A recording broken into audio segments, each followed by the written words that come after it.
The Betway Premiership log leaders Orlando Pirates have an opportunity to go 6 points clear of the second place Mamelodi Sundowns.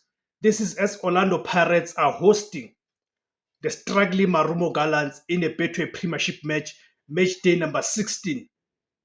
It's match day number 16.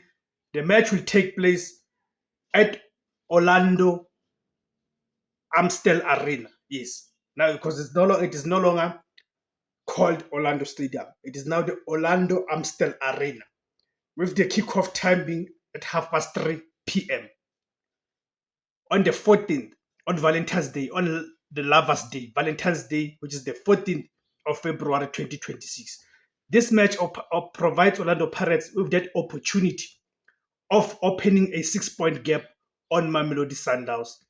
This will then mean Orlando Pirates, if they